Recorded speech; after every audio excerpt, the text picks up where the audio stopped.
mitandany tokoa zareo mitandany zany amin'ny atao hoe fahaizana efa miaraka satria efa nisy ny fionan'ny niarahany zareo tany ivelany tany Mahajanga tany Toamasina ity moa voalohany niarahany mikasika politika amin'ny Anjaka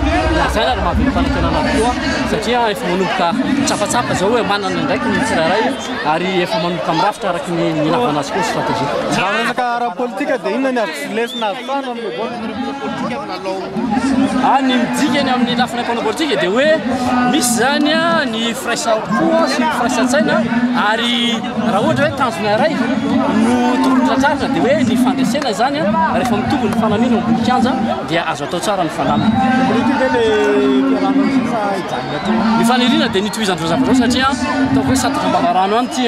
manantena zay fa araky ny zavatra zay nasehoanay teto fandraisana anjara ho an'ny zava-dehibe fa tsy handrisy fanantenana reo efa marobe nanotrona zay ankehitriny ary zay manantena fa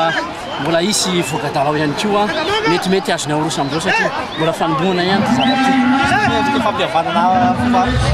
tena endriny mihitsy zao.